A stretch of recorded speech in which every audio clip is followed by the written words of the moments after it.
in 1970, native of Grant County, but I've lived here in Las Cruces for the last 24 years. I come before you today as a board member of the New Mexico Cattle Growers Association, and on their behalf to speak to you this morning. Wanted to recognize the challenging couple of weeks that you all have had to deal with, and I just want you to know that we support your actions in those matters. Over the years, most recent years, we've all in the livestock industry and in the agricultural industry have felt adrift away from the fundamental land grant mission of this university of agriculture and engineering. And we would fully support a move back in that direction and keep those fundamental elements in your minds as you are tasked with the job of searching and hiring a new president for the university. We would also like to encourage you to look hard at the New Mexico State University Extension Service and the role they have played in our agricultural history, and there's certainly still a place for them as we go forward today. And they've certainly been met with some challenges with financing and such, and which is understandable, but we just would like to encourage your support of that entity in the university system. So they're very important to us, very important to our youth, to help develop leadership, and those folks are the ones that can do the best job. You have a recruiting army out there in the extension service. We just take advantage of that. So thank you very much, and if there's anything we can do, and I might add, if there's a place to for the New Mexico Cattle Growers on your search committee or be involved in that process, we would certainly appreciate that. So thank you very much for your time today. Board of Regents, we definitely appreciate the opportunity. If you want to turn the strobe lights back on, it'll look much better if you're temporarily blinded. I come to you on behalf as the Executive Director for the New Mexico Farm and Livestock Bureau. We represent over 16,000 farm family members across this great state. We represent our President, Michael White, from Dexter, New Mexico, and our Board of Directors, which is made up of 24 agricultural producers from all corners of the state. I tell everybody I've got one of the greatest jobs in the world. I get to represent New Mexico's finest, and that's the people who grow the food, fiber, and fuel that we all depend upon each and every day of our lives. One of the things that we truly believe is we believe that you guys have had a tough couple of weeks. We realize that there's been some tough decisions made. We want you to know on behalf of the Farm and Livestock Bureau that we support you. And we feel like that the university has gotten a little, maybe lost a little bit of focus from the core. What's at the core? And maybe we've tried doing too many things, and we need to get back to focusing on what we know best and what's at the heart and soul of this great university. And on behalf of agriculture, I want to say that we appreciate you and we respect you, and we're here to help. If there's anything that we can do on behalf of my board and on behalf of our producers, please feel free to call on us. Because we feel like you're at a pivotal point in this university's history. And while the last couple of weeks haven't been easy, we know that with hard times comes brighter days too. And we feel like this is a great opportunity for the university to set a new course and to set a better course, and maybe even refocus where we've been, but more importantly, where we're going. So on behalf of our great organization, I'd like to extend the same invitation that if there's anything we can do in the selection process, if there's anything we can do to help the board or the university, please feel free to call on us, and we definitely would like you to know that we have your back, and we would do anything to support you in those ends. So thank you very much. Regents, I am Mickey Clute. I'm from Las Cruces, and I'm a proud alumnus of New Mexico State University. I've served the university on the privatized side, from being chairman of the foundation board, the investment committee chairman, athletic committee chairman. Yeah, I'm just kind of an ad hoc chairman. There's some things that I think are important in what you guys are doing, and to me, the most important thing that you would collectively have made a decision to change the leadership. And that's your job as oversight of Regents. We all know that the new leader has to create an environment where the faculty can teach and do research, where the students can learn and become the best that they can be, and hopefully become a graduate and become that wonderful commodity called a employed taxpayer. I have some suggestions for you to consider that I think are important based on my background at the university. I think you should look for a leader who understands the culture of New Mexico and the differences in the regions of New Mexico, the east side, the north, the Rio Grande corridor. Those are important. I think we have to find a leader who values legislative relationships, because that's the lifeblood of funding for the university. They need to understand and perpetuate alumni and donor relations, because that's the extra enhancement in funding for the university. Clearly, the community relationships, both city and state, and I, for one, support being a full member of Division I athletics and to fully fund that effort. Conference affiliation hinges on that. This leader must have a passion for leading New Mexico State in its teaching and research mission as the New Mexico land-grant institution. They must be focused on increasing the recognition of NMSU and its value to the state of New Mexico. And finally, I would ask, and this is truly important, that we finally decide on what color of crimson is, so that when we all bleed, we can bleed the same color. Thank you.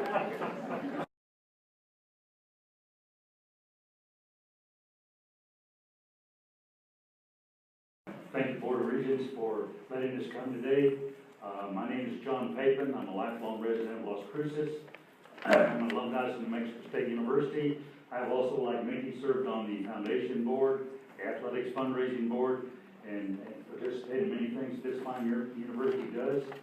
I'm not here to represent anybody but myself and who I know as a citizen of Las Cruces, to show my support for what you're doing. I know that there's always a challenge in an organization as big as ours, and I think you're up for it, and thank you very much for the wonderful job you're doing. I'm sure you're well aware there's somewhere in the neighborhood of 28,000 students out there. That's our primary concern, and I know that you folks will pick the right person in a timely manner to run. My name is Anuja Rastali, and I'm an alumna of NMSU. I'm also a longtime resident of Las Cruces and a proud supporter of the College of Arts and Sciences here at NMSU. I want to start by telling you that I fully support the actions that you have taken to remove Dr. Barbara Couture from her post as president of NMSU. I'm among those that believe that she was a poor fit for our university as also our community. I do, however, share the frustrations of the university community as well as the community at large at the lack of or inadequate information that has been provided as regards this very important development. We live in a culture of 24/7 news cycles and instant messaging. We have Facebook and the Twitter and blogs and everything else. And I, like most of our audience here, also feel that I need to know everything about everything the minute it happens. However, I think we should all take a deep breath and pause for a moment and weigh our need to know against the Regents' duty to make sure that NMSU is protected against all potential legal action, and that they cannot run around willy-nilly giving out information about matters that they really legally cannot discuss. So I think I think my need to know is not as important as the need to protect NMSU. There is much work to be done regarding how the search committee is put together, what changes need to be made in the selection process, and who would be a good fit to be president of our beloved university. I certainly plan to share my thoughts with the Regents, and I hope that others will as well. If we really care about this university, we should, regardless of all of the media chatter, focus our energies on making sure that the upcoming GEO bond passes. Among other things, the money from this will go towards making desperately needed improvements to facilities where our students learn and our faculty members teach. Let us not collectively cut off our nose to spite our face. Let the Regents do their job, and let us make sure that the students and faculty understand that we in the community have their back. Let's pass the GEO bond. Thank you. Hi, I'm Jamie Bronstein. I am a history professor, and I have been a member of the NMSU faculty since 1996. Speaking as a faculty member, we don't know what the grounds were for Dr. Couture's departure from the university. There's been a lot of speculation about that, and I understand that you are legally enjoined from commenting. But as a faculty member, and even as a member of the Faculty Senate, we learned about the change in leadership not from within, but from the news media. And this happens time and time again, which makes faculty feel as though the Regents don't value our input or our expertise, despite the fact that we are the feet on the ground in getting the essential teaching and learning mission of the university accomplished. As a university, we can't afford to alienate the New Mexico taxpayers or the New Mexico stakeholders by throwing hundreds of thousands of dollars of taxpayer money at the back of a departing former president. If the general obligation bond fails because of the secretive way in which Dr. Couture's departure from the university was handled, this will be devastating to the real business of the university. The faculty would like to see some affirmation by the Regents of the primarily academic mission of NMSU, which is not just about agriculture and engineering, although those are important, but also about advancing basic research and providing a well-rounded education for New Mexico students. This can be accomplished by inclusion of sufficient faculty representation on the search committee for a new permanent president. That is, more than 2 faculty members out of a search committee of 25 people, which is what it was the last time, if I'm not incorrect, and by real dialogue with the faculty. Finally, I'm glad you changed your minds in order to allow public comment today. Thank you. I've been here since 1989, teaching in the Department of Criminal Justice. I have 2 points I want to make, and I want to echo Jamie's concern about the composition of the search committee going on from here. It is vital that the people on the search committee represent the diverse interests of NMSU. Last year, the last time around, there were 4 faculty members, 2 from agriculture and 2 from business. More were added after that was pointed out. But there are 6 colleges and 4 campuses, 4 community college campuses. Each of those represents a separate culture. We don't need all 6 of them and all 4 campuses, but we do need some representation. In the past, faculty members on search committees have been selected for a nomination and election process. This can be done quite quickly and would not delay you in the process of searching for a university president. That search is going to take months. So I urge you to make sure that however the search committee is selected, that process is transparent and has some kind of shared governance component. The other thing I would like to do is urge you to reconsider your process, your policy of excluding the ex officio member, the faculty senate president, from your closed door meetings. This is the person who has the most understanding of NMSU, of anybody on that table. You do not get to be a faculty senate president unless you've had extensive experience with faculty policy. And you've shown a certain amount of discretion, and you've had a great deal of training in ethics and confidentiality. Your confidentiality would not be breached. Your level of information in your discussions would be elevated if you have the person who comes from and represents the faculty in some of those discussions. I thank you for the ability to make my comments, and I hope we can move forward from here in a productive and cooperative way. Thank you very much. Good morning, I'm Steve DiGiulio. I teach in the Adult Education Division of Doñana Community College. I'm an 18-year faculty member at this university. In our adult program, we try and throw open the gates of higher education, even to those people who never made it through school the first time around. They can become Aggies. And you know, one of their highest priorities is they want to be role models within their family, their neighborhood, and their community so that their kids and the next generation can get out of the cycle of poverty that many of our students are in.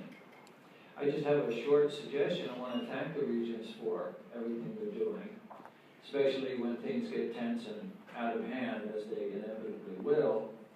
But when I look at the Regents, I can count you all on the fingers of one hand. This is a huge organization with a presence all over the state.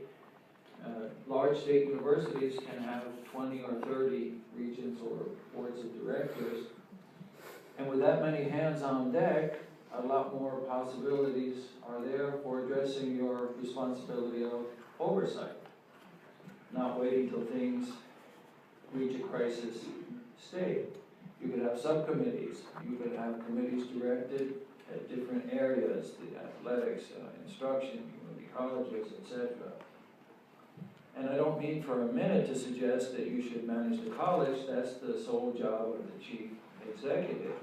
What I'm suggesting is that after 18 years, this is the first time I'm speaking to the Regents, and I think that the lines of communication from the bottom up should be cultivated in a way which is feasible. Thank you very much.